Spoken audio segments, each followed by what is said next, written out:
anything. If only I didn't fall for that scam last time.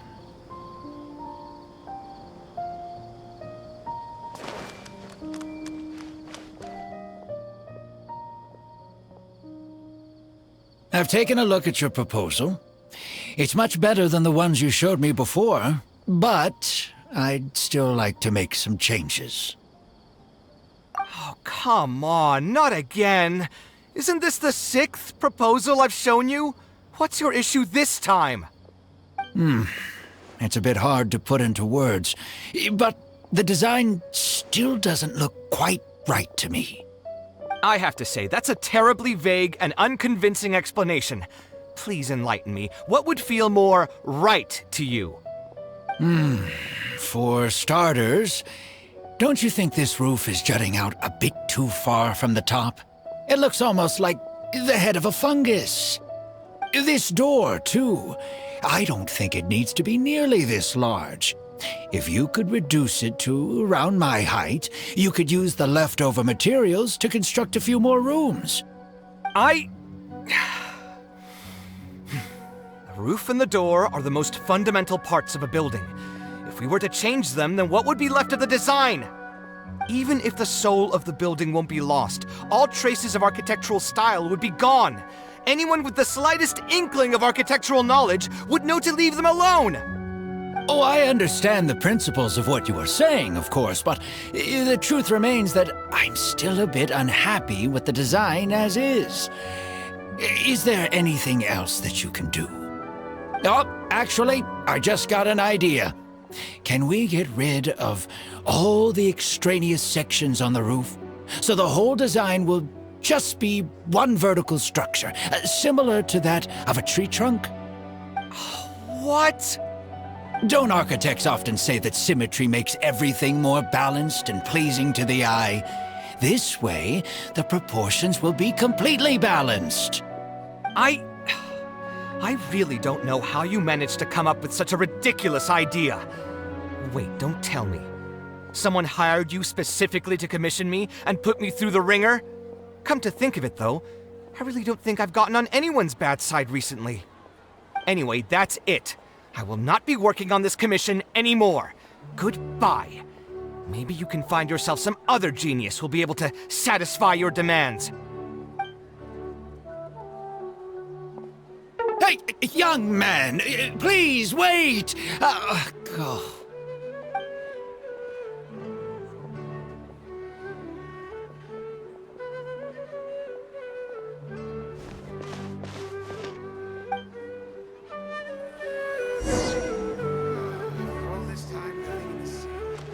Everyone will... If only I didn't fall for that scam last time.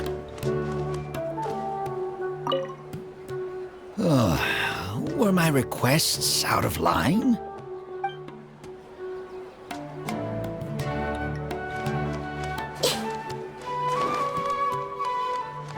Welcome! I hope you'll have a wonderful day.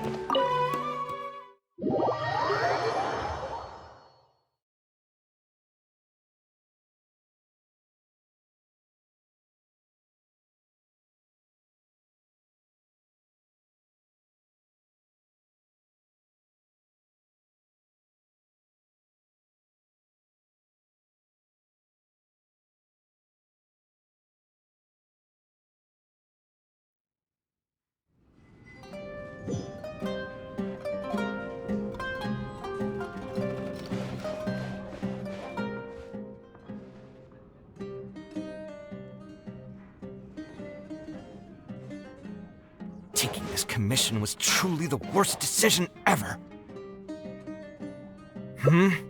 Oh, hey, I wasn't expecting to run into you here. Actually, while we're on that, what are you doing here at the tavern? Don't listen to anyone who says that drinking is an elegant pastime. It's no good for your health.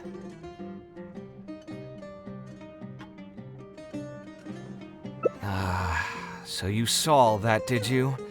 Ugh. I thought I was in the clear.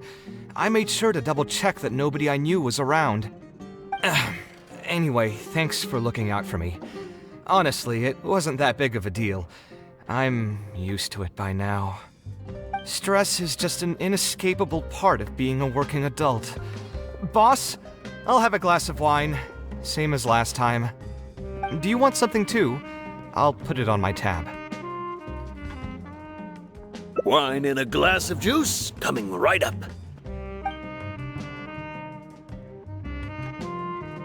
I know you're already keeping a secret from me, but if you could add this one to the list as well, I'd really appreciate it.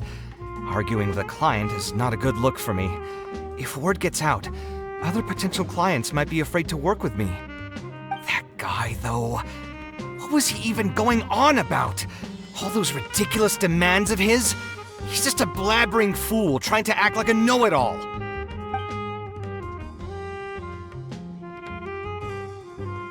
Another glass, please, boss. I'm not leaving today till someone has to carry me out.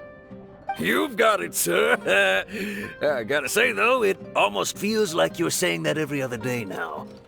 It really is every other day that you'd run into a client who knows nothing about construction requirements or architectural style. If this was in the past, I'd never have gone through 6 whole drafts trying to accommodate the client's preferences. But perhaps getting used to this just means that I've grown numb to it. I've worked on so many projects since graduation, and none of them have been approved at the first pass. I would spend a lot of time altering my designs, and by the time the clients were finally satisfied, all my passion and enthusiasm would be gone. It feels like I'm straying further and further from my artistic vision with every change I have to make. I suppose, though, that just sticking to your guns and completely disregarding other people's feedback would also not be a good thing. All of this makes for a real paradox, one that particularly crops up in my work, too. In the end, what is the true meaning of art? Should I see it as a divine gift of inspiration from the gods, or an expression of the light of my own wisdom? Here's your drink. How are you already spouting nonsense after just one glass?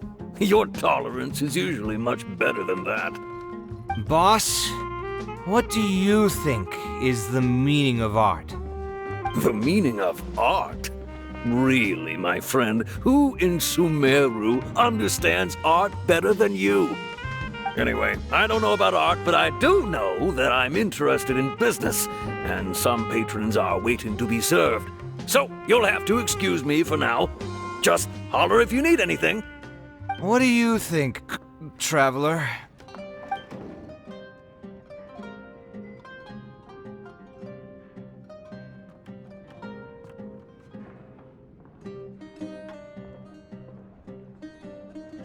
Exactly. So our thoughts on the meaning of art are rather similar. In Sumeru, and especially Sumeru of the past, the arts are not a popular discussion topic. Trying to talk about the arts is basically the key to killing any conversation. It's too bad that I'm not in my best form today. Otherwise, we could have talked about this for a little longer.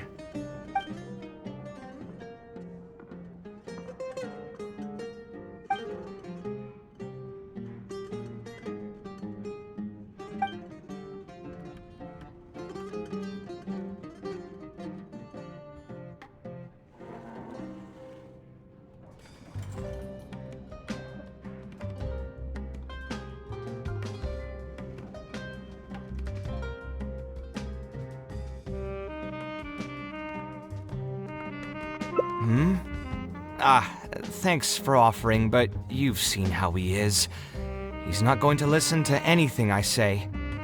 He understands nothing about my design, and all the suggestions he made were as if he just wanted to mock me.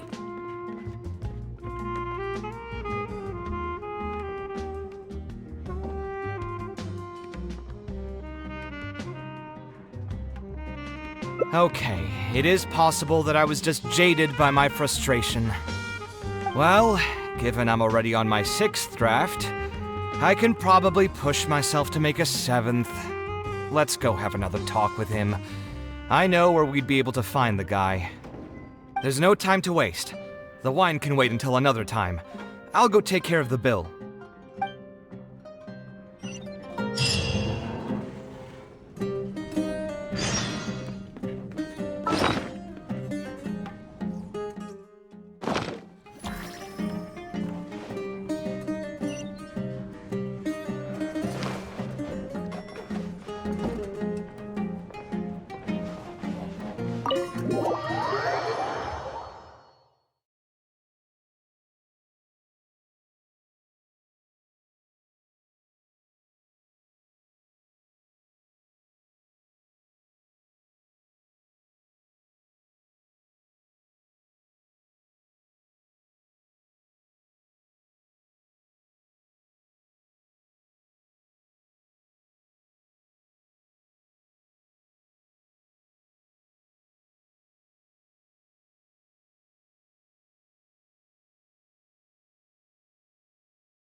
I still need some more Mora.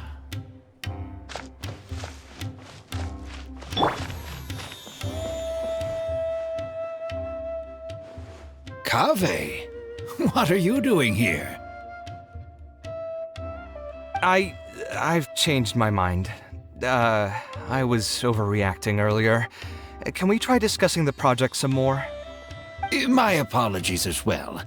Now that I think about it, some of my requests were indeed a bit unreasonable. If I choose you to create the design for my project, I should have a bit more faith in your vision. Thank you for understanding. Mutual trust is the basis for good communication. Now that we've got that out of the way, I think we can have a more productive conversation. To be perfectly honest, your commission request has been the most peculiar one I've ever received. Even now, I still know nothing about the building's intended purpose. All I know is that you want to build something in the desert for public use. I am aware that overly specific requests will restrain the architect's artistic freedom. However, knowing nothing about the intended purpose of the building also means I have no idea if I'm on the right track. I've produced several draft proposals for you to choose from, and you've rejected every single one. If we don't get on the same page, it could be a decade before we can finally break ground on this project. Yes, I've given this some thought already. I think we can go with the general direction of the latest proposal that you just showed me. It's just... Just what? Putting the building design aside, can we get some less expensive materials for the floor tiles? Yeah, I know someone in the business, and the red bricks he sells can go for pretty cheap. The timber here as well. We should be able to find some substitutes. Please give me a moment. My head's starting to hurt again. Just please hold on for a second. So, let me get this straight. You want to reduce the cost of the project, right? But if we implement your suggestions, then I'm afraid we have to scrap the entire design. Architectural design cannot be neatly split into discrete parts. Any change to one part of the design will affect the quality of the whole thing. I decided to utilize high-end timber for this section because the weight-bearing structure requires the supporting materials to be durable and strong. Same with the tiles. Switch them out and the entire mural will have to be redesigned. More importantly, if we make such a change, both its practical functionality and aesthetic value will take a great hit. If all you need is a building with a roof that can keep people dry in the rain, you shouldn't have commissioned me. Many architects would be able to build you one of those while charging far less in commission fees. Actually, Please tell me, are you absolutely sure that there's no room for any changes in this draft of the design? I think the most important thing for me is to understand what you would actually like to get. If you could tell me more about your vision, I might be able to work with the design some more. You are the client, after all. You should have the final say on how the project turns out. I want to build something unique. Something quiet and warm inside. A refuge that can block out the world outside. I want all who enter this building to be able to temporarily forget everything that's going on outside of the building and just focus on their task at hand. That's a bit more information than last time, but it's still extremely vague. To put it another way, every rich person who wants to build a mansion for themselves would request something like this. We've gone through many proposals, and this draft is already the cheapest one. Cutting costs by substituting building materials will not only detract from the overall effect of the building, it also won't save you much mora in the grand scheme of things. Thank you for giving it so much thought. Please give me some more time to mull over the budget. I'll get back to you once I've figured out a solution. I still have a few business meetings that I must attend, so I'm afraid I'll have to leave for now. You can just leave the proposal as is. I'll get in touch once I've given it some more thought.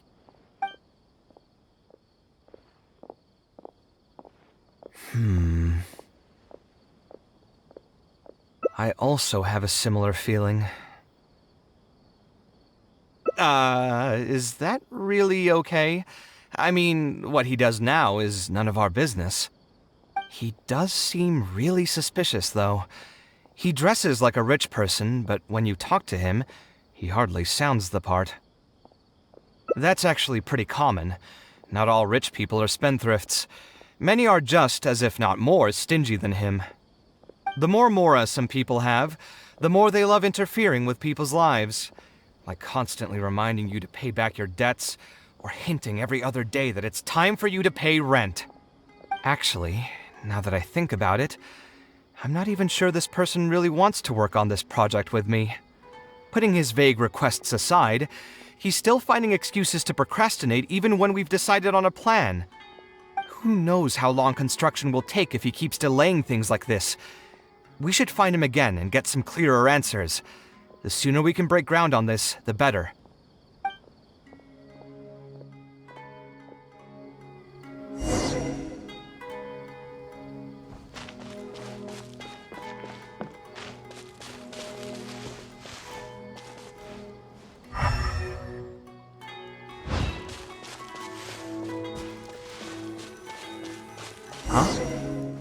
Where did he go? I could have sworn he went this way. Let's keep looking.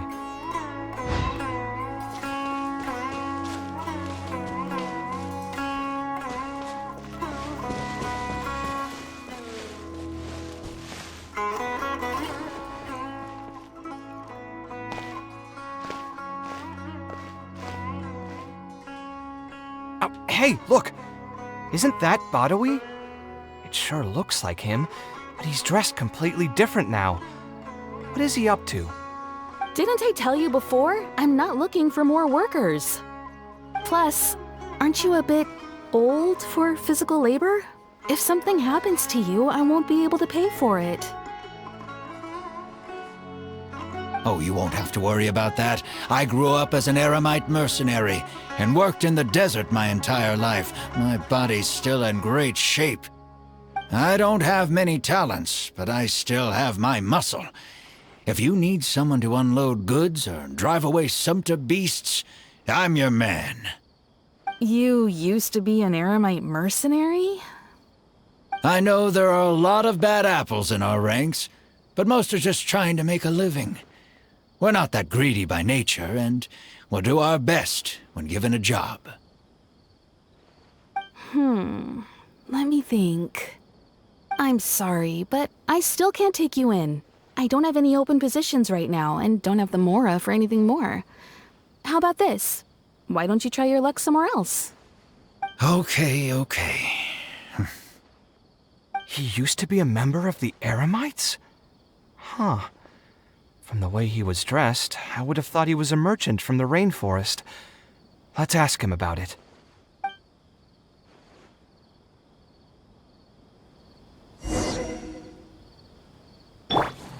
I see everything. I still need some more mora.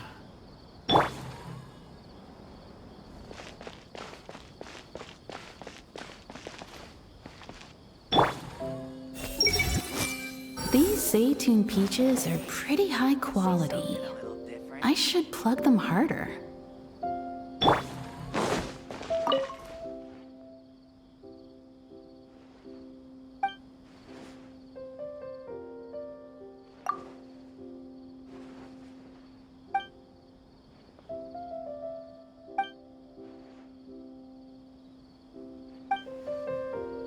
Fresh fruits and veggies, both quantity and quality.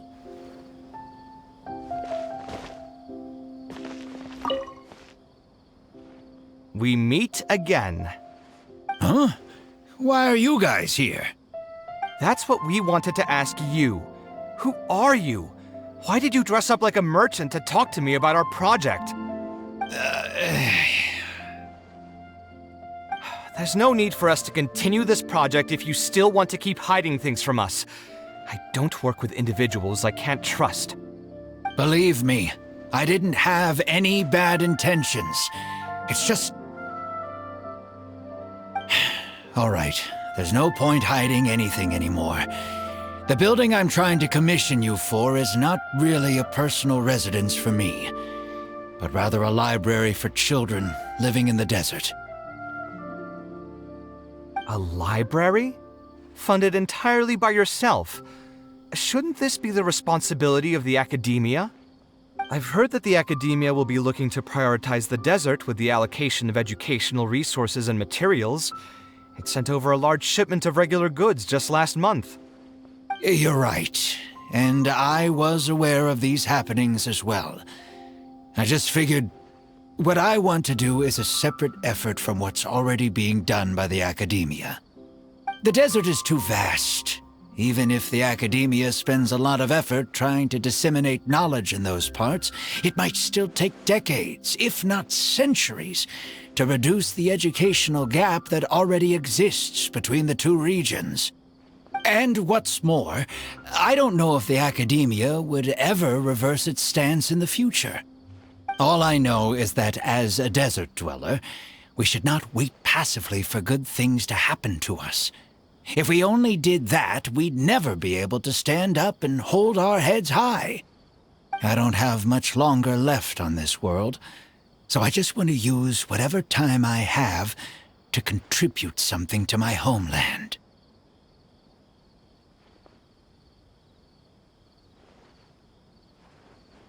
I didn't want you to know that I came from the desert.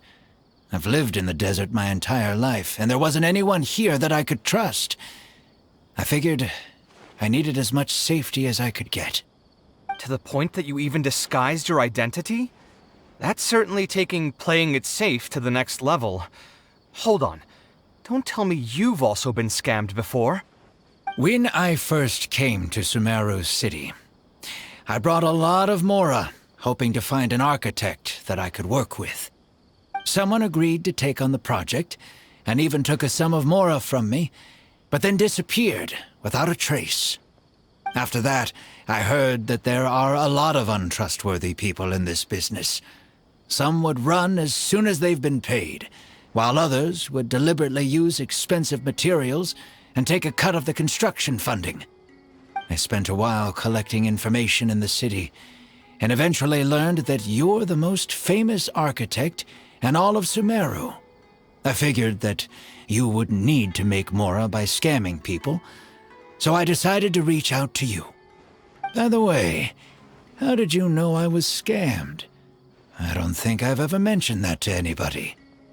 Just a hunch. A while ago, I accepted an offer to work on a project in the desert, and was also scammed out of a large sum of Mora. I ran into someone who was living in a pretty run-down house. I noticed a load-bearing wall on the verge of collapse, and suggested that I build a new house for him. He said that he had no way to pay for it, so I loaned him some of my own Mora, and told him to get some stone and timber from the local vendors. Soon after that, I found out that he had gone gambling with all the money, and lost everything, down to the last coin. And after that, he even borrowed Mora from me twice more, using a different excuse each time. I didn't even suspect him of any wrongdoing until he hired a group of mercenaries and tried to ambush me in his own house. According to him, I looked like an easy target because I was an academia scholar who didn't have any family or friends in the desert.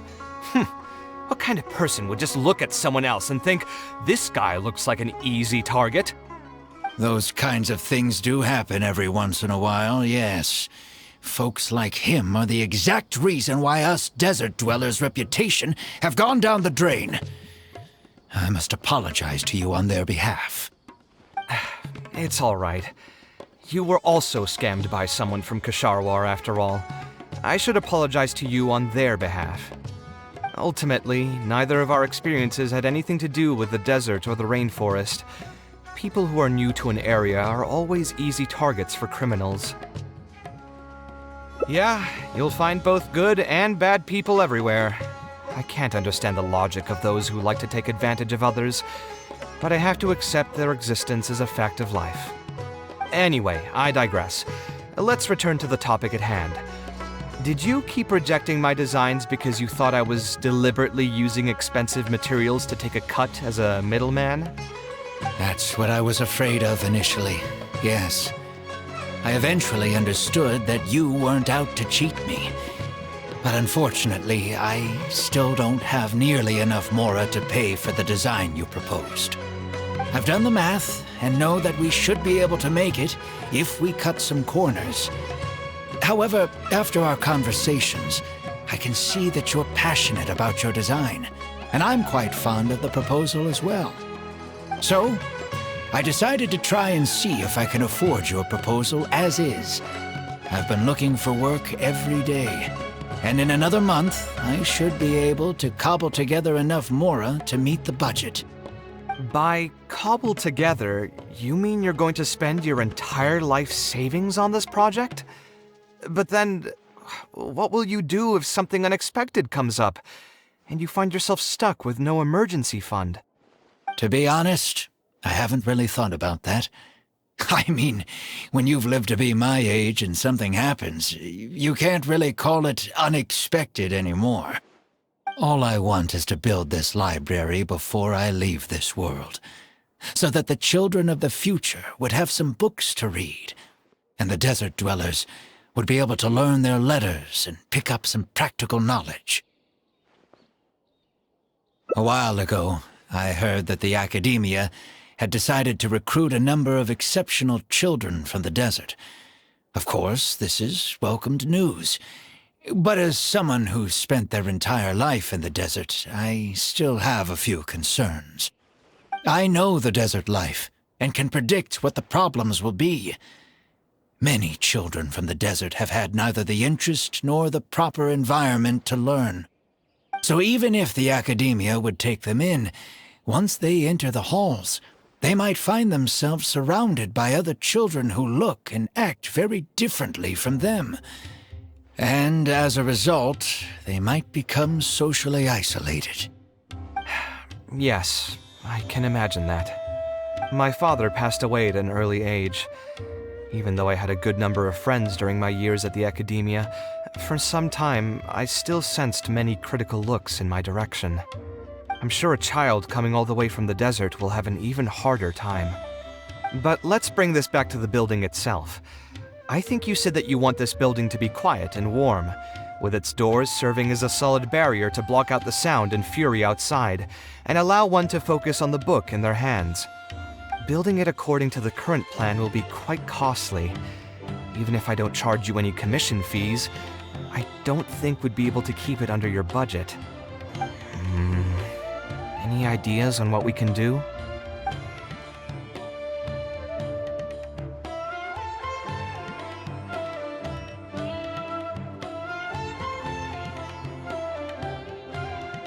A slightly different style. Give me a minute. Most architects would probably prioritize cutting costs and removing extra features in this situation.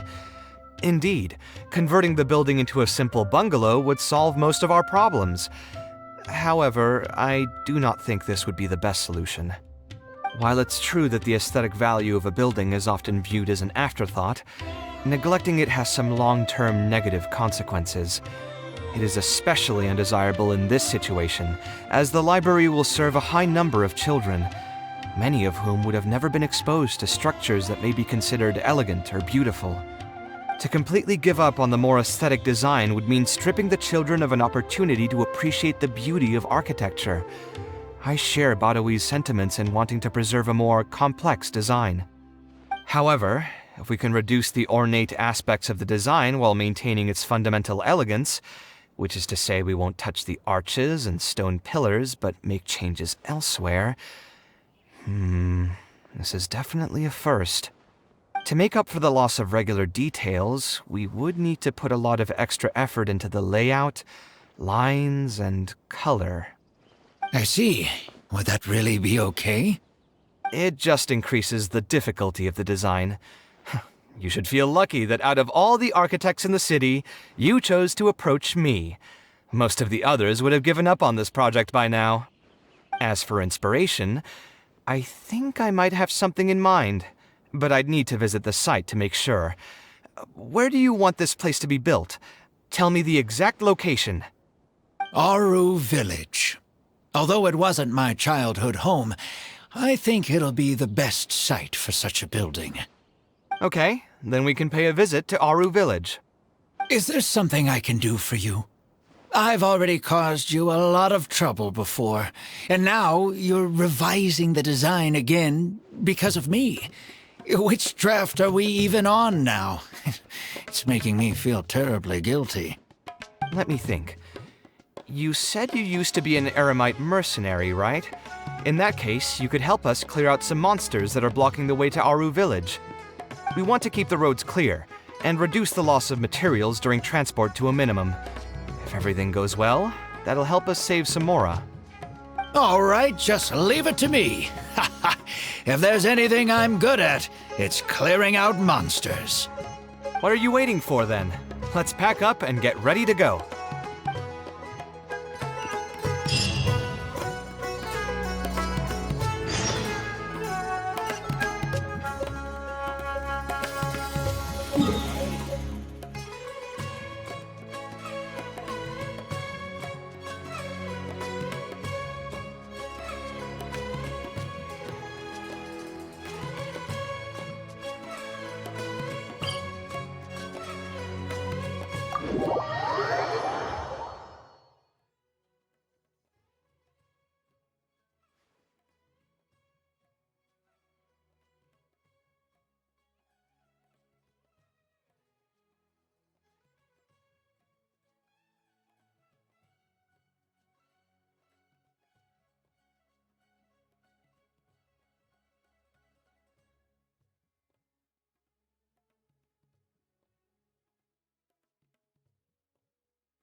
Most materials going from Caravan Ribat to Aru Village would pass through here.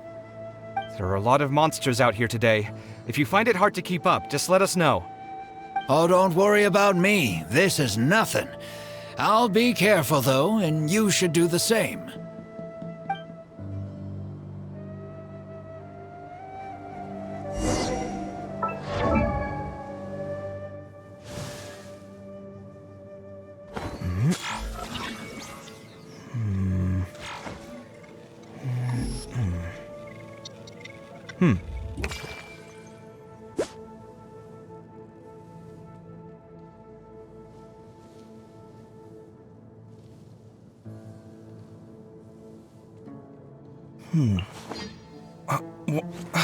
Where's my key? Not again.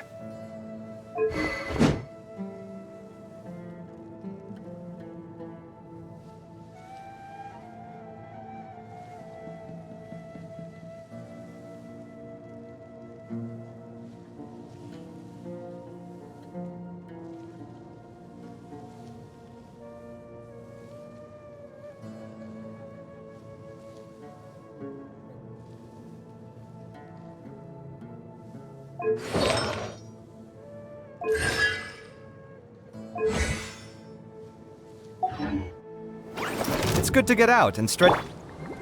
I'll protect us. Everyone hold hands. Ha!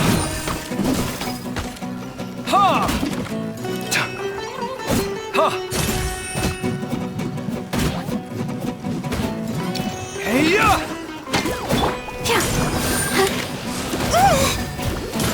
Come at me! Let's dance.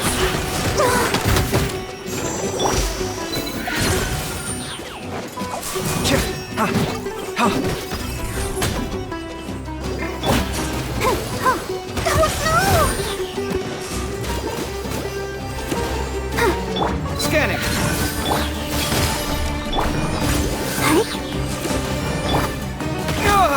Come at me.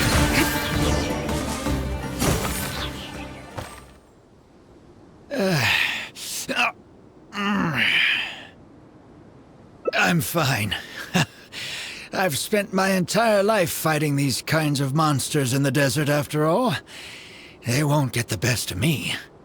But it's one thing to fight against monsters, and another to fight against an old injury. It's something I picked up when I was young. There were many fights between mercenary brigades back then, and one day someone stabbed me in the back. I don't think much of it back then, but with age, it's caught up to me. Few mercenaries get to enjoy their later years. Failing health tends to take the joy out of reputation and wealth, and many mercenaries never even made much of the latter to begin with. Is there someone you know who can help to look after you? Unfortunately, no. My wife passed away at an early age, and I don't have any children. Sometimes I'd close my eyes and realize most of my life story has already been written. I have many regrets about my past, but at the same time I also know that there were never many options for me in the first place. I joined the Eremites when I was young, and won many battles with them. My survival was more a matter of luck than actual ability. If at all possible, I want future children of the desert to have some more options in life. I don't want them to turn out like me. My apologies. The older we get, the more we tend to ramble. Seems like we've already cleared out most of the monsters. Let's hurry over to Aru village.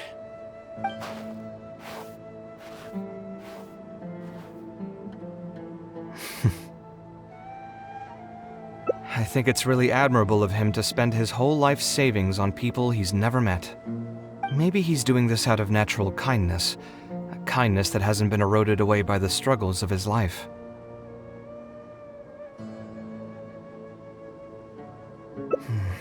Perhaps. To clarify, though, I don't think I'm quite the same. Some people call me an idealist. I do have some sentiments of that general persuasion, such as wanting everyone to be able to lead a happy life. But my situation is more complex than that. In the beginning, what drove me to harbor those thoughts was less idealism and more a desire to make up for a sense of guilt. When I was young, I impulsively encouraged my father to take part in the first Inter-Darshan Championship hosted by the Academia. He set off confidently hoping to win something for me, but failed to clinch the title. What's more, he fell into depression after the competition and requested to join an investigative research project in the desert. I never saw him again. Word has it that he got caught in quicksand. Even if other factors may have contributed to his death, the fundamental cause still circles back to me. I started doing many things in life because I wanted to make amends. Even in cases where I couldn't do something for a specific person, I still did whatever I could. I think I just wanted to make myself feel a little better. At this point, even I don't know. I've tried self-reflection, but it didn't help. I can't seem to walk away from many things that I see or hear about, even if they don't directly concern me. And I can't quite pinpoint the source of it. Maybe it's just like what those Vahumana scholars often say. It's hard for people to truly understand themselves. I could be doing things out of endless guilt, or I could be doing them out of a strong sense of empathy. It could even just be a matter of conceit. The potential motivations could number in the dozens, but the actions they result in are the same. Anyway, I suppose I don't really mind being called an idealist. they also used that term to describe my father. It seemed to carry fewer connotations back when he was around. I've known Alhaitham for many years now, and discussed my ideology with him for nearly as long. Maybe argued is a better word for it. He told me a long time ago that no matter how strong of a swimmer you may be, you'll still get dragged under by the others who are drowning once you run out of stamina. He believes this is the fate that awaits all idealists. I still believe I should live by my ideals, and I've given him countless reasons why I think it's a good idea to do so. Perhaps my ideals are flawed, but are there really any perfect things in this world? Unfortunately, he remains unconvinced. His personality is the exact opposite of my own. If someone happens to drown next to him, he'll most likely stand on the shore and mumble something along the lines of respecting other people's fates. But as you can see, I'm not the only idealist in the world. Just as there are different seasons, there are also different people. There are many others who will continue to care about the fates of those who are not directly related to them. And when I finally run out of stamina, someone will also reach out and bring me back to shore. Someone will help me, right? Yes, I've already been helped like that before.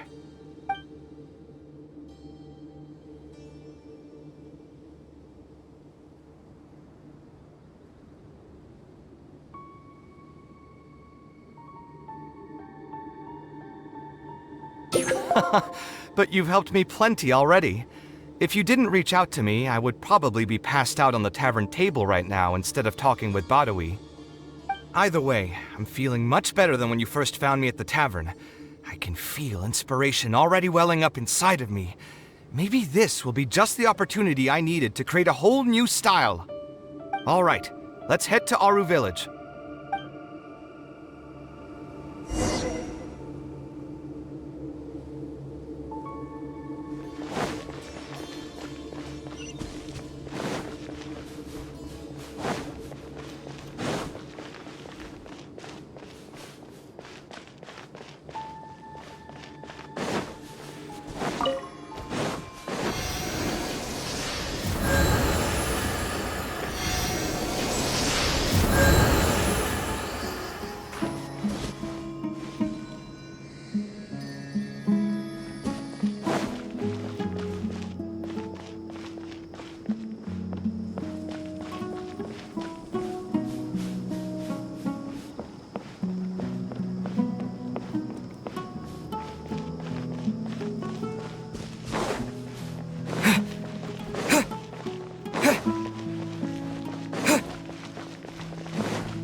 I'm so glad Grandpa's okay.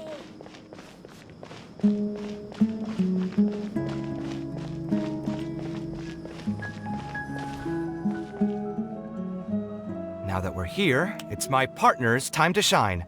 Marak!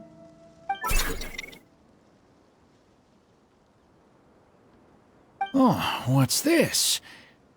My toolbox. I built it using an ancient mechanical core. It's not too smart, but it's super useful and can help me with a variety of tasks. I'll take Marak and find a suitable location for the building. Once that is done, I'll get to work on a few designs. Traveler? Ah, you know each other? Hello.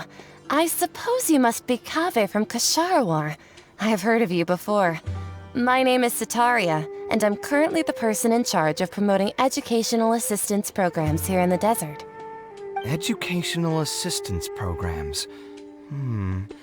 Then you must be familiar with the local conditions here. I can't say I'm too familiar just yet, but if you have any questions, I'll try my best to answer them. I've been commissioned by Mr. Badawi to build a library in the desert. We've settled on the general design direction, but we are trying to finalize some details based on the conditions around the intended location. A library? Do you intend to open it to the public for free? That's right.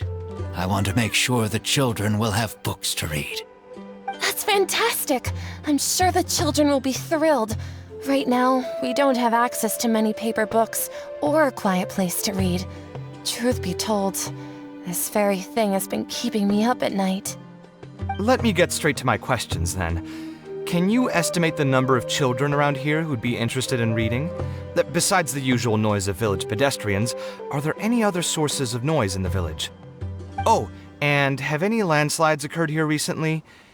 And also, where are the spots around the village that have been most affected by wind and erosion?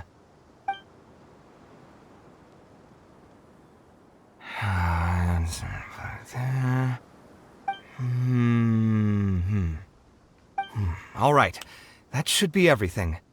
Badawi, let's go over the budget again. We'll keep the building structure the same, but make the place a little bigger, so it'll be able to hold more people and get better natural light. The parts of the project that cost the most will be the insulation and ventilation materials. I'm sure you understand, no one likes to read in a place that's hot and stuffy. I want to make significant changes to the arrangement of the bookshelves, tables, and chairs. I'll go over the specifics of that shortly. I have two plans in mind. Both are pretty minimalist in style, but will provide a very different ambiance from the world outside. Our final cost should be around 70% of the last figure I quoted. The whole thing should take around half a year to complete. Marak has produced a sketch for all of you to see. If everyone's okay with it, then we'll proceed with that as the formal plan. The inspiration just came to me naturally. All I did was put thoughts to paper. I must give you credit, though. If it weren't for your advice and suggestions, I probably wouldn't have landed on this new style so quickly. According to the traditions of my profession, I should probably name this style after you. Let's call it the Traveler style. In the meantime, let's look forward to the day when this building is completed and can finally open its doors.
We meet again.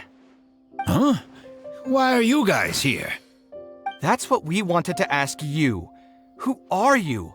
Why did you dress up like a merchant to talk to me about our project? There's no need for us to continue this project if you still want to keep hiding things from us. I don't work with individuals I can't trust. Believe me, I didn't have any bad intentions. It's just... All right, there's no point hiding anything anymore. The building I'm trying to commission you for is not really a personal residence for me, but rather a library for children living in the desert. A library? Funded entirely by yourself? Shouldn't this be the responsibility of the academia? I've heard that the academia will be looking to prioritize the desert with the allocation of educational resources and materials. It sent over a large shipment of regular goods just last month. You're right, and I was aware of these happenings as well. I just figured what I want to do is a separate effort from what's already being done by the academia. The desert is too vast. Even if the academia spends a lot of effort trying to disseminate knowledge in those parts, it might still take decades, if not centuries, to reduce the educational gap that already exists between the two regions. And what's more, I don't know if the academia would ever reverse its stance in the future. All I know is that as a desert dweller, we should not wait passively for good things to happen to us. If we only did that, we'd never be able to stand up and hold our heads high. I don't have much longer left on this world, so I just want to use whatever time I have to contribute something to my homeland. I didn't want you to know that I came from the desert. I've lived in the desert my entire life, and there wasn't anyone here that I could trust. I figured I needed as much safety as I could get. To the point that you even disguised your identity? That's certainly taking playing it safe to the next level. Hold on. Don't tell me you've also been scammed before. When I first came to Sumeru City, I brought a lot of Mora, hoping to find an architect that I could work with. Someone agreed to take on the project, and even took a sum of Mora from me, but then disappeared without a trace. After that, I heard that there are a lot of untrustworthy people in this business. Some would run as soon as they've been paid, while others would deliberately use expensive materials and take a cut of the construction funding. I spent a while collecting information in the city, and eventually learned that you're the most famous architect in all of Sumeru. I figured that you wouldn't need to make Mora by scamming people, so I decided to reach out to you. By the way, how did you know I was scammed? I don't think I've ever mentioned that to anybody. Just a hunch. A while ago, I accepted an offer to work on a project in the desert, and was also scammed out of a large sum of Mora. I ran into someone who was living in a pretty run-down house. I noticed a load-bearing wall on the verge of collapse, and suggested that I build a new house for him. He said that he had no way to pay for it, so I loaned him some of my own Mora, and told him to get some stone and timber from the local vendors. Soon after that, I found out that he had gone gambling with all the money, and lost everything, down to the last coin.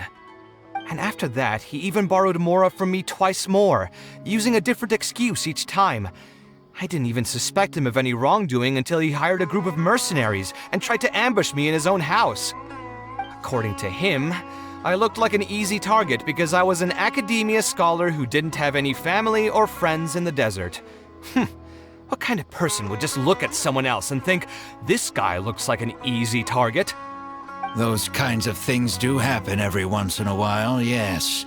Folks like him are the exact reason why us desert dwellers' reputation have gone down the drain. I must apologize to you on their behalf. It's all right. You were also scammed by someone from Kasharwar after all. I should apologize to you on their behalf. Ultimately, neither of our experiences had anything to do with the desert or the rainforest. People who are new to an area are always easy targets for criminals.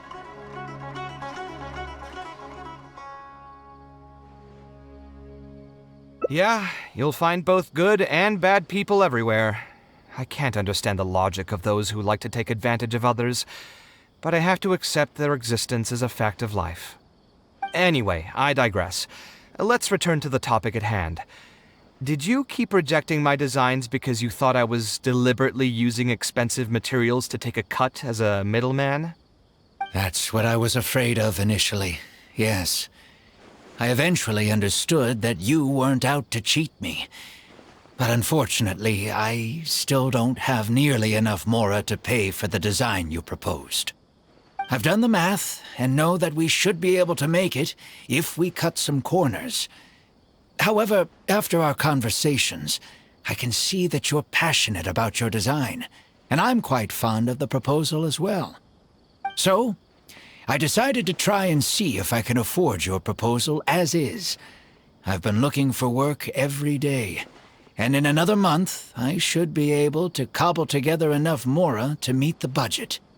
By cobble together, you mean you're going to spend your entire life savings on this project? But then, what will you do if something unexpected comes up, and you find yourself stuck with no emergency fund? To be honest, I haven't really thought about that. I mean, when you've lived to be my age and something happens, you can't really call it unexpected anymore.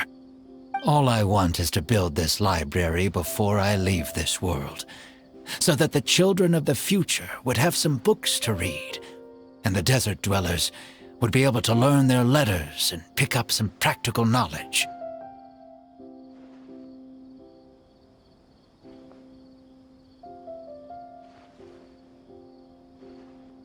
A while ago, I heard that the academia had decided to recruit a number of exceptional children from the desert. Of course, this is welcomed news. But as someone who spent their entire life in the desert, I still have a few concerns. I know the desert life and can predict what the problems will be. Many children from the desert have had neither the interest nor the proper environment to learn. So even if the academia would take them in, once they enter the halls, they might find themselves surrounded by other children who look and act very differently from them. And as a result, they might become socially isolated. Yes, I can imagine that. My father passed away at an early age. Even though I had a good number of friends during my years at the academia, I'm sure a child coming all the way from the desert will have an even harder time. But let's bring this back to the building itself.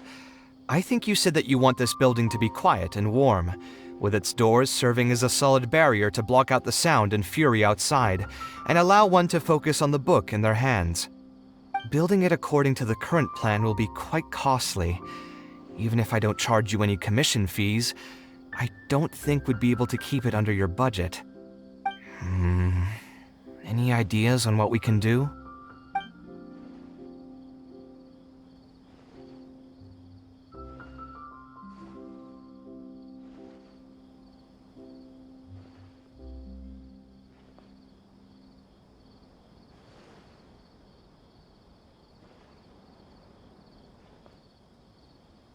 Sponsor the project?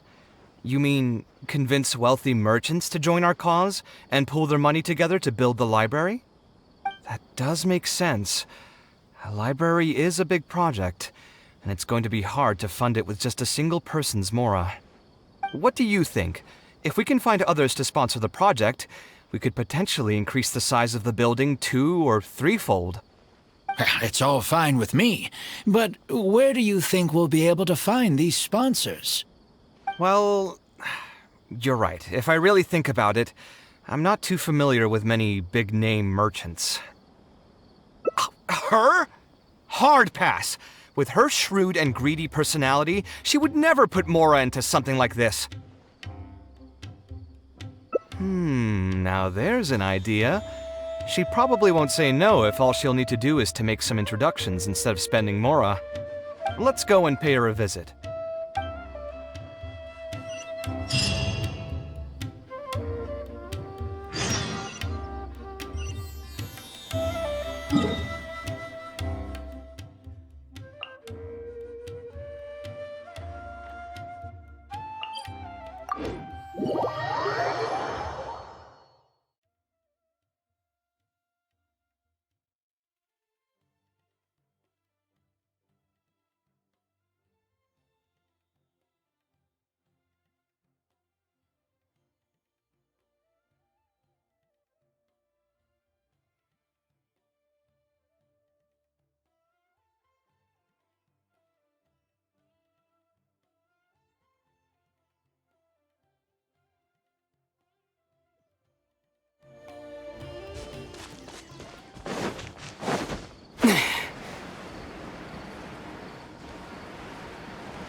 Mora, my beautiful Mora.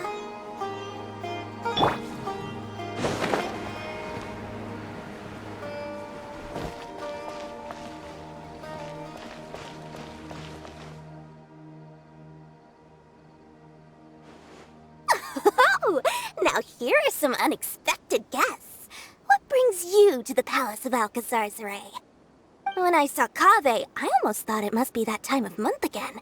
Sadly for me, I must wait a few more days before I can collect my shiny Mora. Hey, can't you think of something else for a change? You are literally living in an objet d'art, and yet your mind is still fixated on nothing but Mora? What is the point of wealth, anyway? Is your happiness entirely dependent on your hoard of cold, emotionless Mora? That's exactly right. Mora is extremely valuable, you see. If you don't keep your mind on it, your Mora may just find its way to somebody else's pockets. If you ask me, this place is still way too empty. Just give me some time and I'll fill it to the brim with lots and lots of Mora. You're hopeless. Oh, so you have an actual reason to visit me? All right, let's hear it. Merchants? Why? Is there some kind of business opportunity? Oh, I see. So you're just looking for someone to help you fit the bill. I knew you wouldn't be interested in something like this. Still, you wouldn't refuse just making some introductions for us, would you? Sure, I can connect you with some folks, but with every service comes a fee, you know. A fee? You mean just for introductions? Of course! Making introductions means using my connections and putting my reputation on the line. Why wouldn't I charge a fee for something so important? Since we've known each other for so long, though, I'll give you a huge returning customer discount. How about 500,000 Mora? 500,000? I guess that's okay. But why are you charging a fee before we've even secured any funding? That just doesn't seem right. Besides, by helping us out, you'd be doing a great service to the public. Can't you take your mind off your Mora even for just 1 second and focus on something far more important?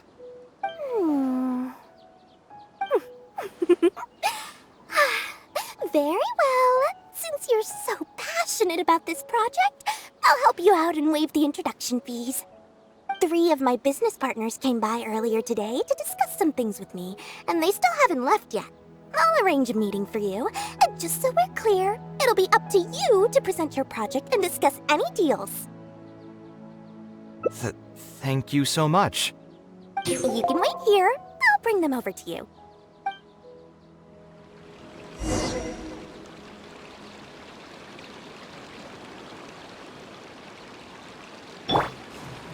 I see everything.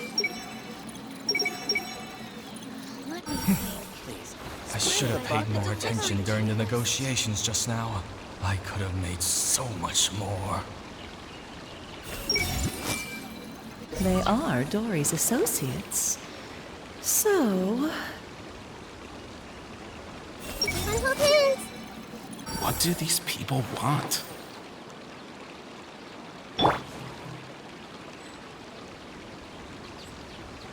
Let me think.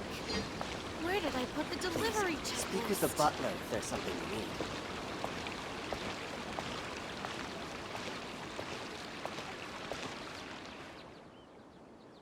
Dory gave us a brief introduction about the two of you. You are Kaveh, the renowned architect, and you are the traveler. Practically all of Teyvat has heard of you by now. To be frank, I don't feel like there's an obvious business opportunity here, but since Dory took the time to introduce you, we can spend some time to have a conversation. So, let's hear your idea. All right, here's the situation.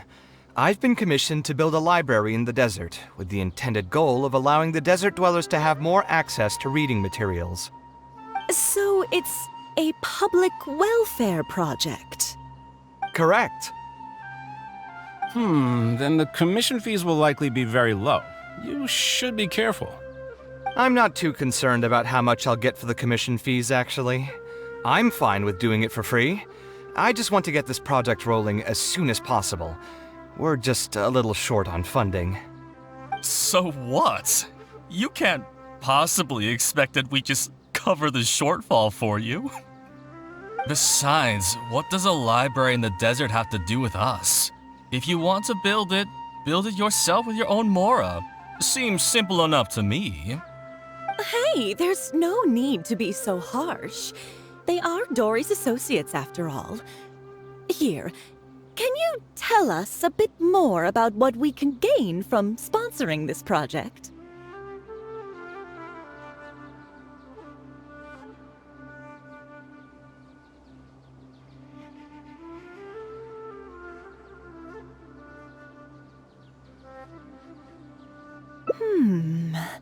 So we'd mostly be doing it for reputation and exposure? There is some value to that. It could make doing business in the desert a bit easier. Well, just speaking for myself, I've got nothing in the desert. I also have a concern. It feels like there's not much to profit from in the short term. But in the long term, the reputation gain also doesn't sound like it'd offset the cost of the sponsorship. Then how about this? What if, instead of building a single library, we commit to an entire complex of buildings dedicated to culture and education? Wouldn't that just cost more? Yes, but in that case... Mr. Kaveh, please tell us what you have in mind. I'll just give an example. If we were to build a library and a school near Aru Village, then the desert dwellers would gradually begin to migrate towards the area. A whole suite of buildings will be able to host more traffic, and thus drive the economic development of the entire area. In turn, that would lead to direct business opportunities. I've been to the desert several times. Although there are still many lingering tensions between the two regions, the amount of interaction has been steadily increasing, and in the long term, the desert will only become more and more important to Sumeru. You do have a point. Education in the desert is indeed an industry that has not been tapped into. If we can be the first to place stakes in the area. And you just believe anything he tells you? Even the greenest amateurs know that urban planning will affect population flow. If you don't believe me, you can ask anyone on the street to confirm it to you. You...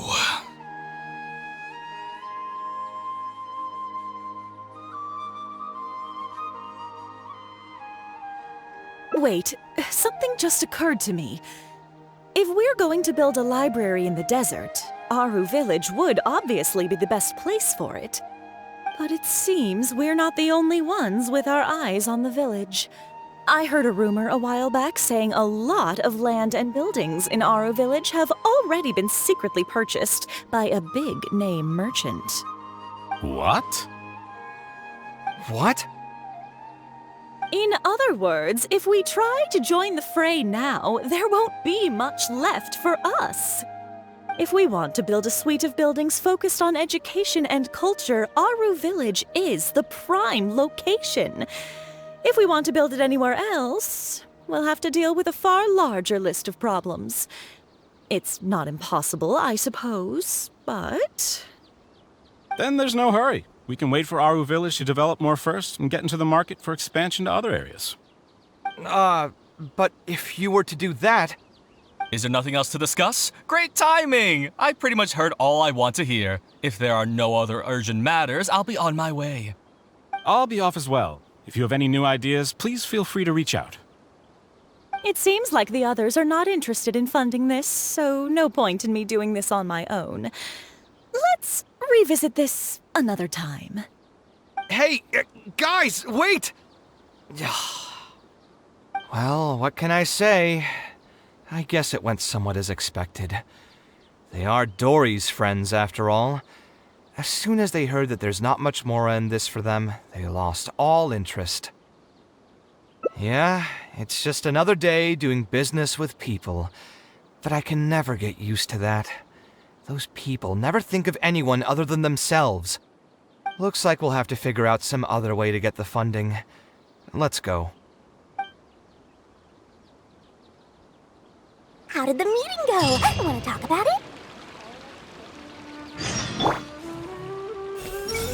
The most benevolent Lord Sangama makes your dreams come true.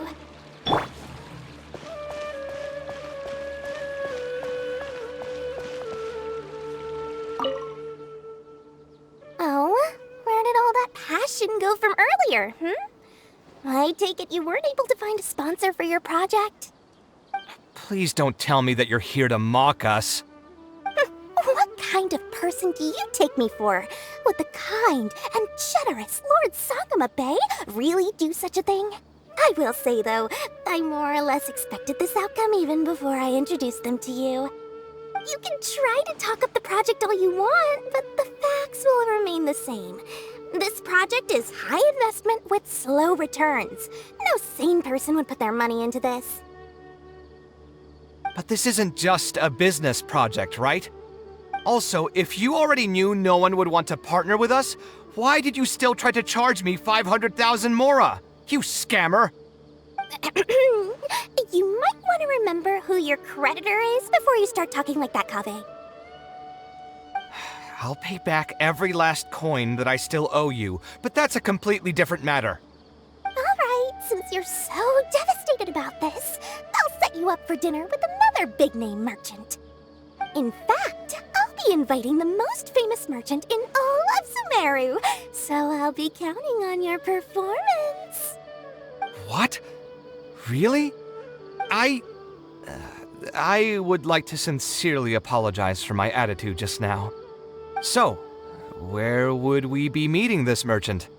Follow me. Oh, I suppose both of you can come.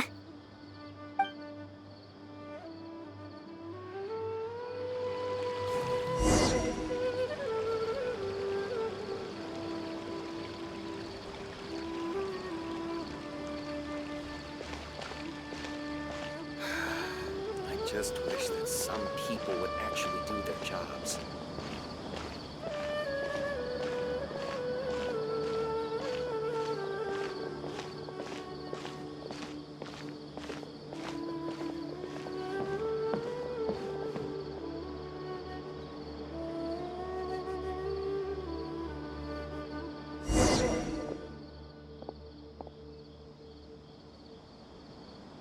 This is the place. You said you're going to introduce us to the most famous merchant in Sumeru. Well, where are they? You still don't get it, huh? The most famous merchant in Sumeru? Huh? So you meant yourself all along? Then why did you bring us here? Well, I've given it some thought, and that complex of education and culture buildings that you mentioned does hold some promise. It'll be a pretty big Mora sink, and I'll have to fund it all on my own, but that's not really a problem for me. Seriously? Where's this generosity coming from so suddenly? Are you trying to scam me again? The reasons are not important. What's important is that I'm willing to help you. However, you know just as well as me that once this project actually breaks ground, it'll start sucking Mora from my pockets like crazy. So, to cut costs... I get it. I won't charge any commission fees, and I'll take responsibility for the entire project. Splendid! Then let's sign the contract right away.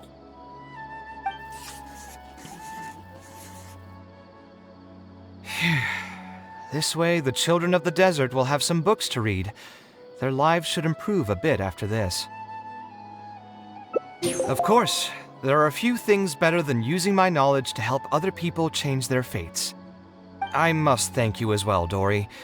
I used to say you only cared about Mora, which might have been some prejudice on my part. Sorry for that. I will also try to pay back my debts as soon as possible. Now, let's have a quick discussion. Where would you want the library to be built? That will be the most important building. There's no rush. I'll provide you with a copy of the deed when we get back. You can just use the address on the document to find the lot. Huh? The deed? So hold on a sec. The person who has been buying up everything around Aru Village was you all along? Oh my, did I not tell you about that? Yep, yours truly has been buying up all the land. I must thank you for bringing your ideas to me. Before our conversation, I had no idea what to build on all those lots. So, from my perspective, this has been a great turn of events. I didn't put much in and easily got a lot in return. But what about my commission fees? Huh? Didn't you waive those yourself? I was just gonna say that to cut costs. We mustn't procrastinate and should start construction as soon as possible. But before I could finish my sentence, you volunteered to waive your commission fees and even promised to take responsibility for the whole project from start to finish. I am so touched, really. It's obvious that you used every trick in the book to deceive me. You deliberately paused for a long time while talking about the project and kept glancing at me with that menacing look in your eyes. Huh? You really think so? Well, the contract's already been signed, so there's no point in dwelling on the details. You know what? I'll pay for tonight's dinner.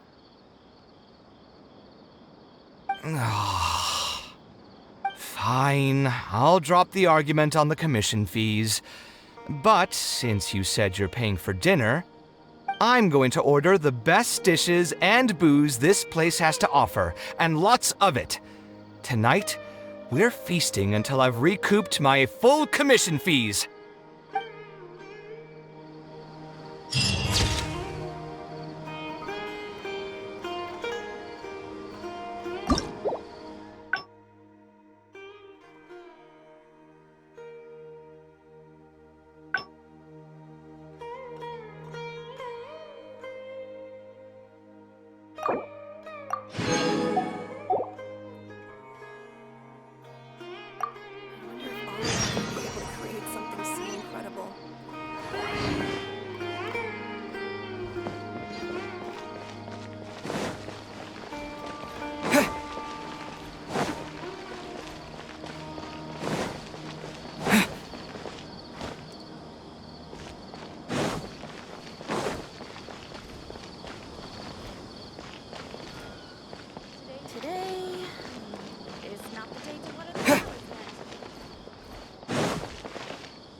Where to this time?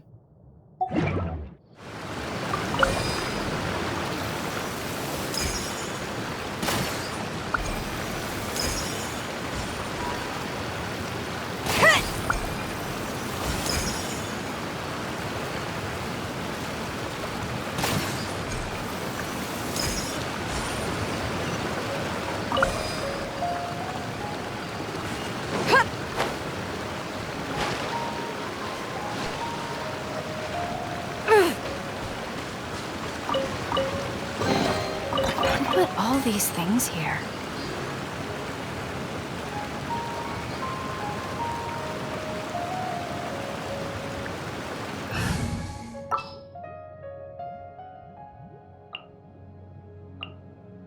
Just what will we come across this time?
see everything.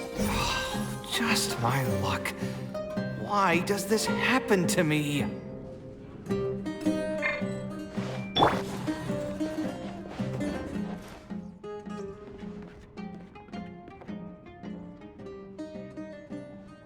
Taking this commission was truly the worst decision ever. Oh, hey, I wasn't expecting to run into you here. Actually, while we're on that, what are you doing here at the tavern? Don't listen to anyone who says that drinking is an elegant pastime. It's no good for your health.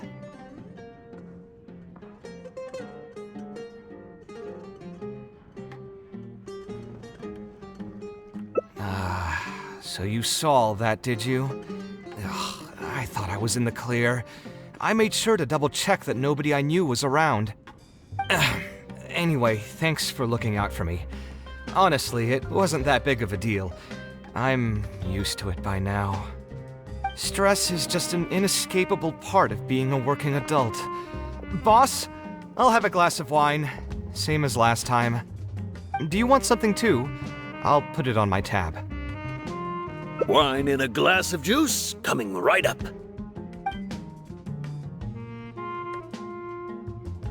I know you're already keeping a secret from me, but if you could add this one to the list as well, I'd really appreciate it. Arguing with a client is not a good look for me. If word gets out, other potential clients might be afraid to work with me. That guy, though, what was he even going on about? All those ridiculous demands of his? He's just a blabbering fool trying to act like a know-it-all.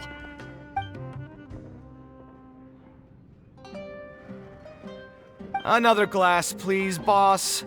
I'm not leaving today till someone has to carry me out. You've got it, sir. I gotta say, though, it almost feels like you're saying that every other day now. It really is every other day that you'd run into a client who knows nothing about construction requirements or architectural style. If this was in the past, I'd never have gone through 6 whole drafts trying to accommodate the client's preferences. But perhaps getting used to this just means that I've grown numb to it. I've worked on so many projects since graduation, and none of them have been approved at the first pass. I would spend a lot of time altering my designs, and by the time the clients were finally satisfied, all my passion and enthusiasm would be gone. It feels like I'm straying further and further from my artistic vision with every change I have to make. I suppose, though, that just sticking to your guns and completely disregarding other people's feedback would also not be a good thing. All of this makes for a real paradox, one that particularly crops up in my work, too. In the end, what is the true meaning of art? Should I see it as a divine gift of inspiration from the gods? Or an expression of the light of my own wisdom? Here's your drink. How are you already spouting nonsense after just one glass?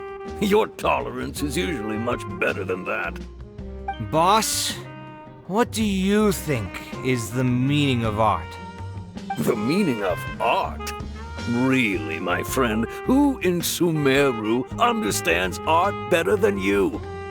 Anyway, I don't know about art, but I do know that I'm interested in business, and some patrons are waiting to be served. So, you'll have to excuse me for now. Just holler if you need anything. What do you think, traveler?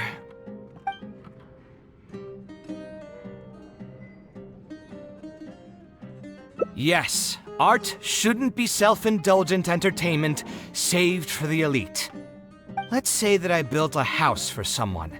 If they don't like how it looks, then no matter how brilliant it may appear to me, they won't be happy with it. The problem is that it can be very difficult to get validated by others.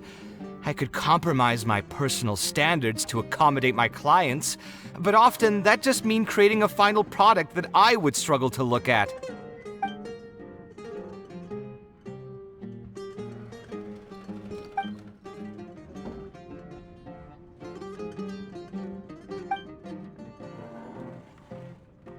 Sounds great to me. I don't even want to think about this project anymore. But what should we do? It's probably not a good idea to just drink until I pass out here.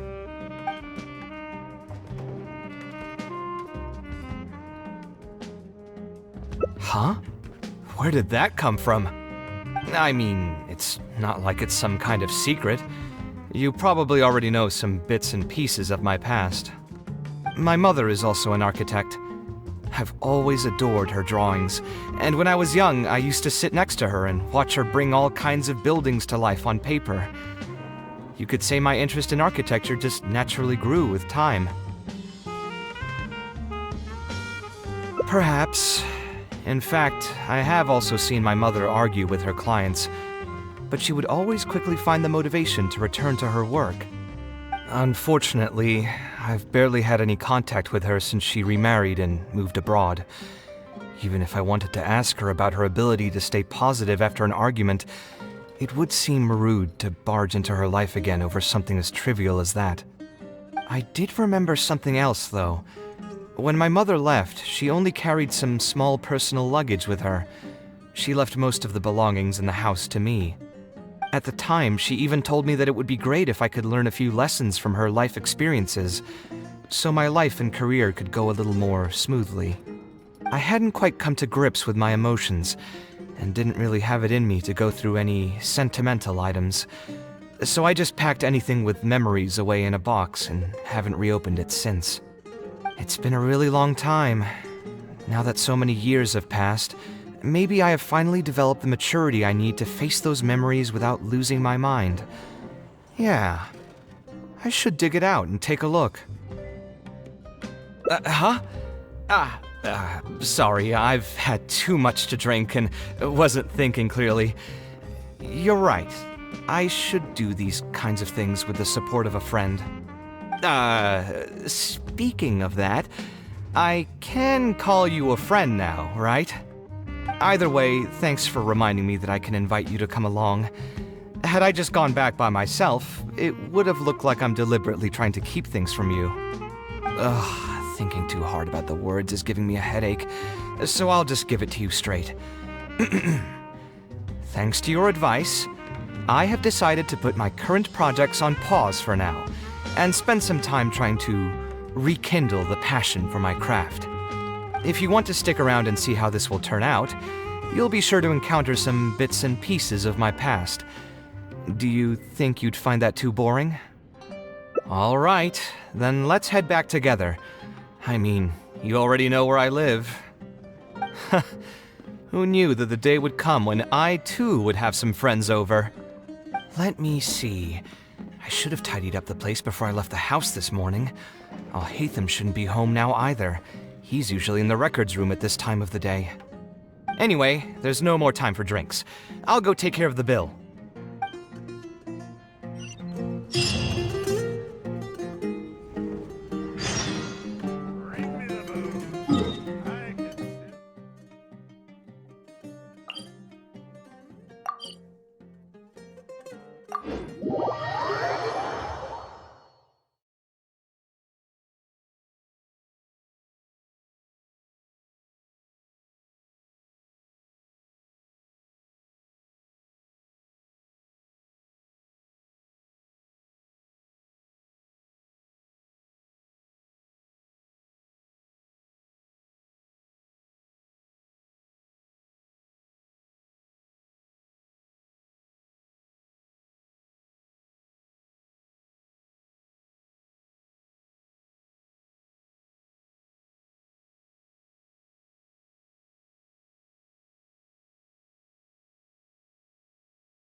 Alhaitham isn't in, so feel free to sit wherever.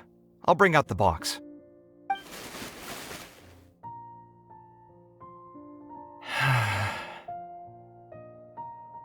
Oh, nothing. I just didn't realize how much time had passed. The box is pretty dusty, which means it's already been a while since I've moved into this place, and many years since my mother moved to Fontaine. I'm happy for her. I hope she'll be able to find happiness there. She raised me all by herself after my father passed away. It definitely wasn't easy for her. Anyway, enough about that. Let's see what I packed into this box. What are all these things?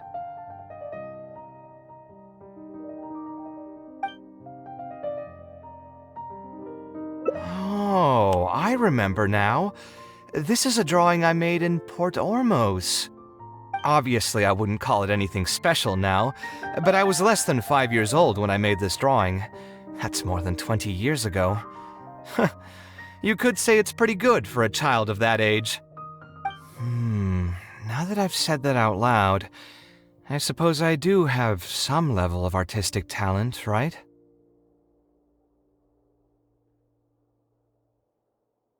Criticism and self-doubt have always been a part of the artistic process. Without criticism, there can be no improvement. It's normal for me to question my abilities from time to time. I admit that I may have spent a little too long questioning myself this time around, but as you know, the heart tends to dwell on whatever it pleases. Anyway, never mind. The more I talk about it, the less confident I feel. Let's see what else we have in the box. My building blocks! It's been years since I've last seen these. When I was a kid, I used to stack them super high, and could even stabilize the tower to keep it from tumbling over. Oh, and this blueprint. I made it by copying my mother's sketch, and the aspect ratio was horrendous. It's still technically the first blueprint I made myself, though. I was super proud of myself when I finished it, and put it in the same pile as my mother's sketches, hoping she'd notice and compliment me for my good work. Unfortunately, my mother didn't realize that I had put it there. When she had a meeting with a client the next day, she handed my blueprint to him by mistake. The client was completely confused by this new blueprint, but apparently he felt too tongue-tied to question such a famous architect. It was only a few days later that he finally gathered up the courage to pay my mother a visit. He asked, "The door in this blueprint is even taller than the roof. Is this supposed to be part of the design?" My mother took me with her to personally apologize to the client several times. She didn't scold me about it in private, though. Instead, she went over all the steps required to draw a good blueprint, and was very patient throughout the whole process. I still remember it like it was yesterday. Let's see, is there anything else left in this box? What was this again? This is my mother's notebook. She used to write and sketch in it all the time. When I was a child, I used to be super fascinated by this notebook, and always pestered my mother to let me read it. After asking her a few times, she told me that I could read it as long as I could guess the password. Wonder why she didn't take this notebook with her. Did she leave it to me on purpose? If only I could. I never managed to guess the password. Hey, it's not a matter of time, it's a matter of inspiration. That's what we need to guess the password. Who knows? Maybe this time something will click in my head, and the answer will just present itself. Let me think. What could it be? I could tell what you were thinking. Don't worry, I tried all the easy guesses a long time ago. I've tried my name, my father's name, my mother's name, my grandparents' names on both sides, and all of our birthdays. I've tried every name and number remotely related to my family. I've even tried stuff like "Love you, Kaveh," "Take care," and "Yours truly." I've tried every cheesy phrase and well-wish in the book, but this lock has refused to budge. I wouldn't try that route again. I have a hunch that it won't be that simple. Also, if she really did use something like that, she'd never hear the end of it from the folks over at Haravatat if they ever found out.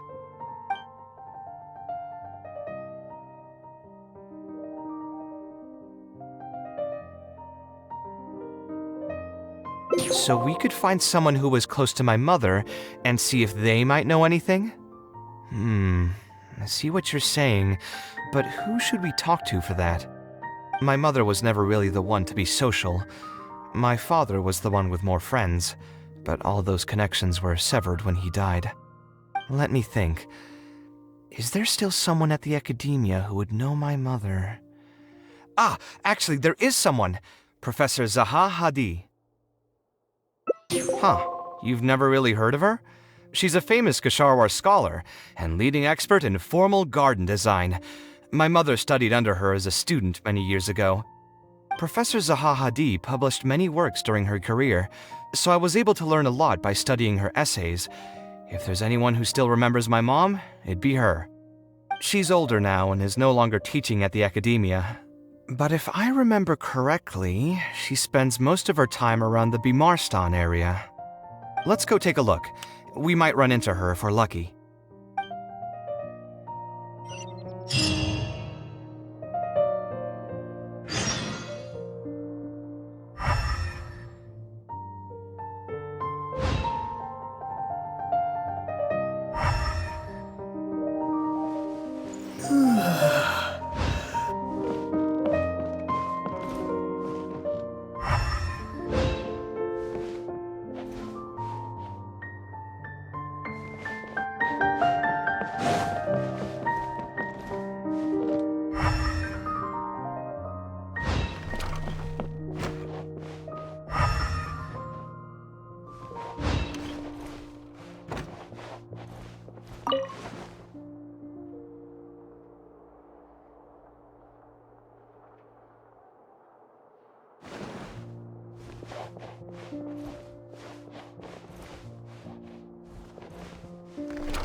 What am I supposed to do now?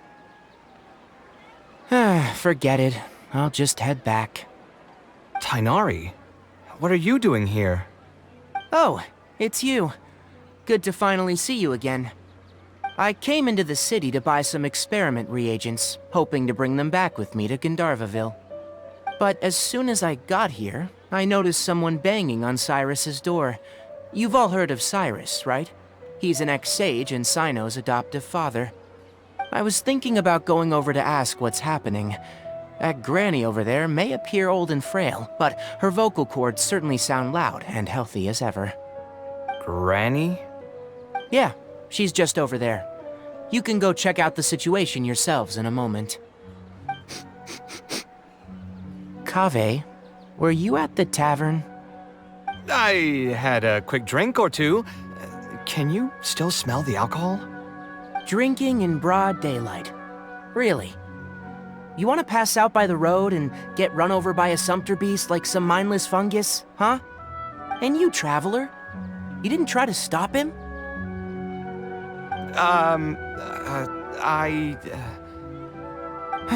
You look like a wreck, Kaveh. What happened? Are you feeling down again? You know what? I'm hosting a meal at Pardis tomorrow evening. Do you want to come? Huh? Oh, I had no idea. Let me think for a moment. I'll come if I can find some time. All right. Then I'll plan on reserving 2 seats for you. I'll be heading back to Gandharvaville for now. I have a feeling that argument over there is going to continue for quite some time. It might be best if we don't get involved. A granny who lives nearby. Let's go take a look.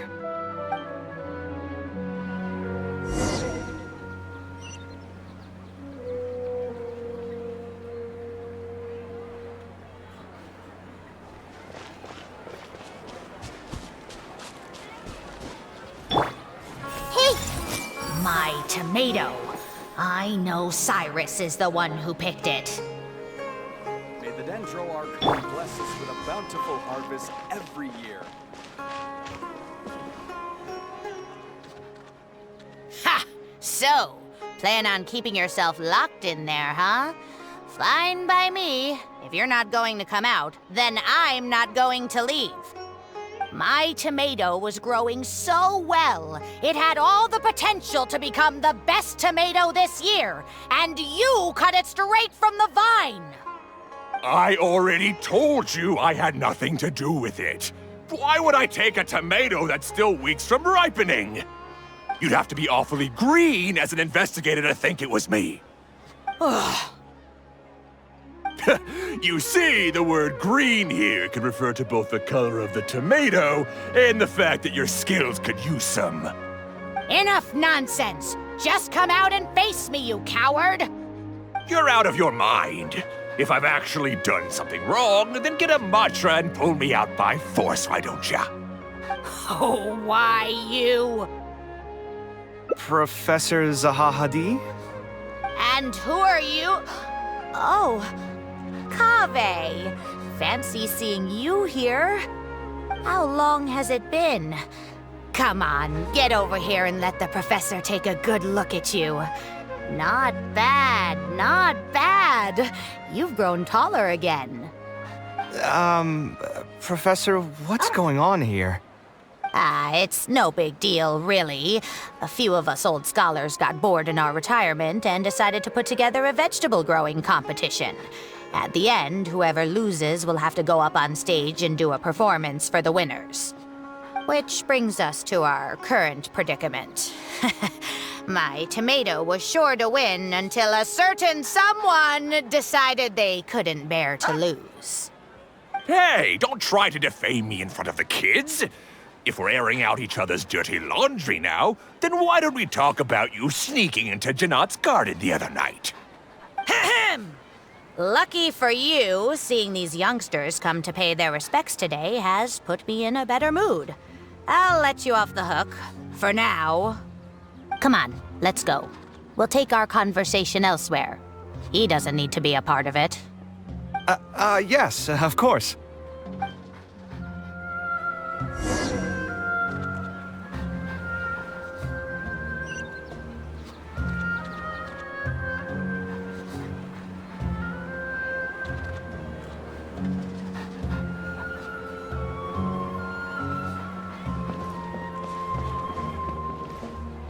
Stop trying to break down my door, Zahahadi.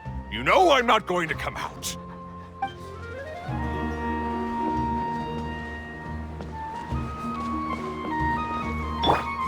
I see everything.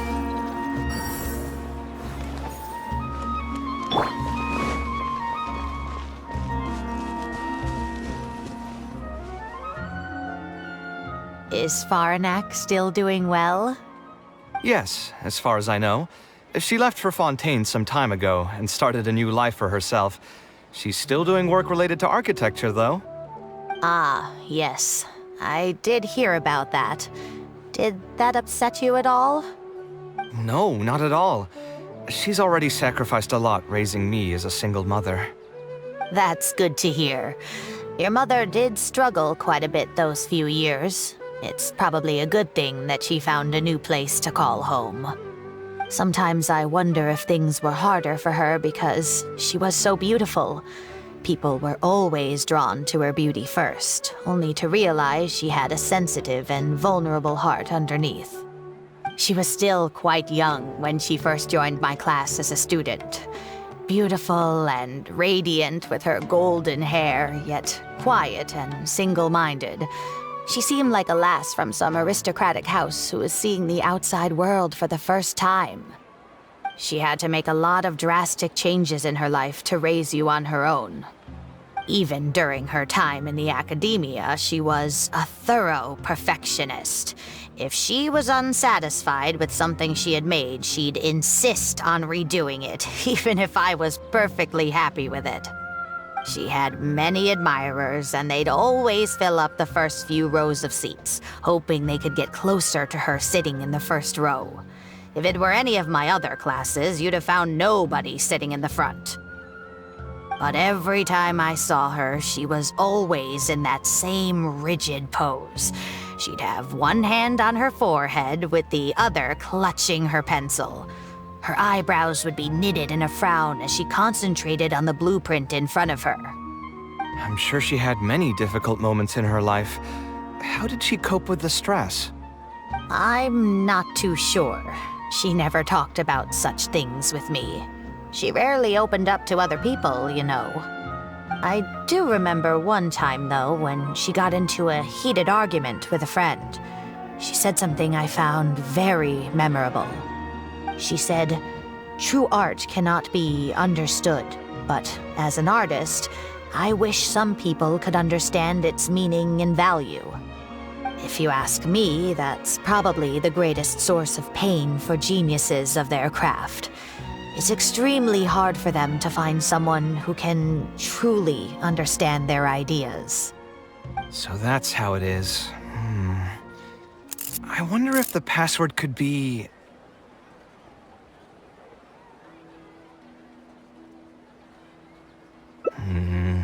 I tried both just now. Seems those aren't it either. What are you trying to do?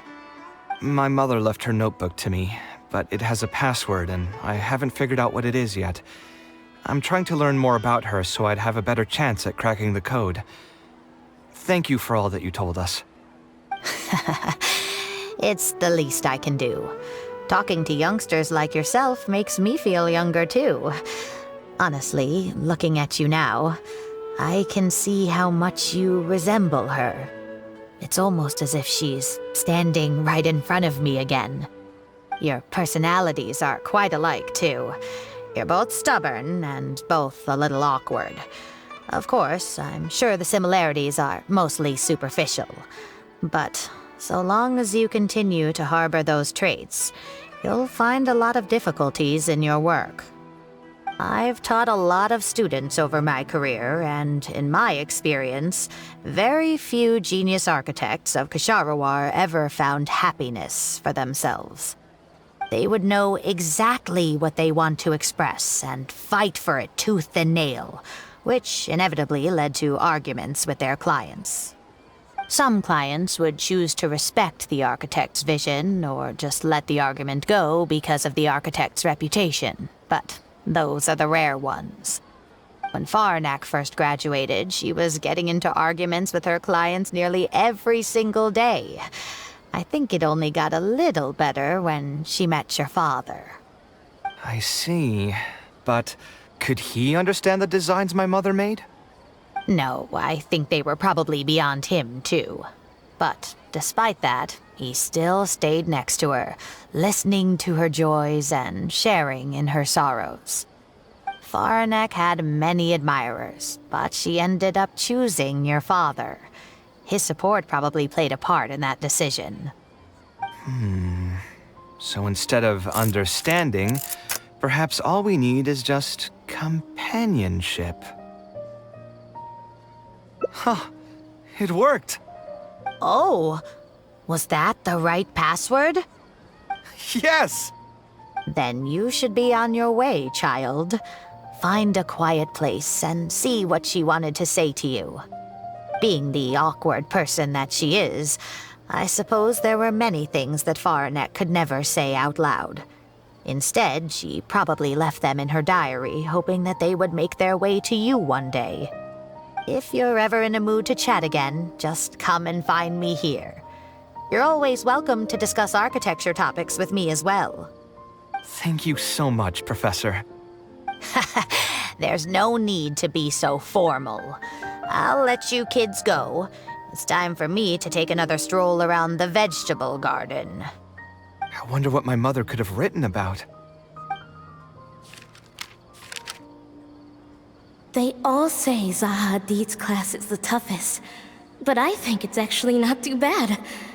On the other hand, though, structural mechanics is definitely a pain, no matter how you try to approach it. I doubled down and managed to get through it in the end. I met someone special. At first, I didn't think much of him, but now, I feel very happy whenever I get to spend time with him. We decided to name our son Kaveh. I don't think a younger me would have ever imagined forming such an intimate bond with another person. Back then, I lived only in the shadow of myself, as well as that of the dream in my heart. The bad news came.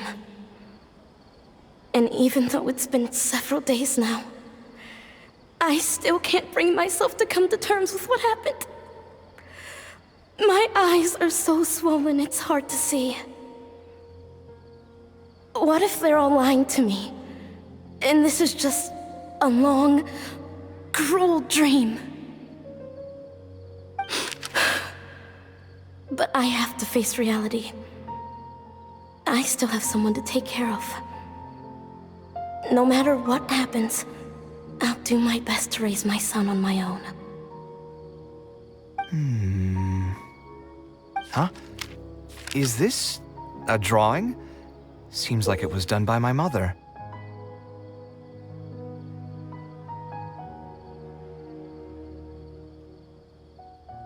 This blonde man was probably my father, but who are the other people in the picture? Huh? Why do a few of them look somewhat familiar? From the dates in the notebook, she probably drew this more than 30 years ago. I hadn't even been born yet. Maybe we were thinking too much. Oh, there are a few lines written in the diary about this as well. The one who invited us to the gathering is a talkative woman. Including us, 3 couples showed up. There was also a person who came alone. The talkative woman introduced everyone to each other. She spoke really quickly, so I couldn't quite catch everything she said, but I also didn't feel like asking her to repeat herself. My husband seems to be friends with the man with long ears. I couldn't really join their conversation, so I've resigned myself to sitting in a corner and drawing in my notebook. I don't think I'd be able to become friends with any of these people, especially that stiff-looking couple. That man is certainly very handsome, but he would constantly alternate between disjointed and serious ways of talking. His wife is a bit more bearable. We were not acquainted with each other to begin with, and I doubt we'll see each other again after this gathering. The ambiance of this gathering is surprisingly pleasant, however. Talking to people can allow us to find some peace after a long day. Maybe my son will also partake in these gatherings in the future. I hope he'll be able to make many friends. Who would have thought my mother used to attend that kind of thing? It seemed she was only good at talking about her own work, and found it difficult to join into other conversations. As a result, she often kept to herself and would be off to the side, drawing. There's more written on the back. Oh, it seems like it was written to me. Kaveh. I was both overjoyed and distressed when I learned of your decision to continue your studies in Kasharawar.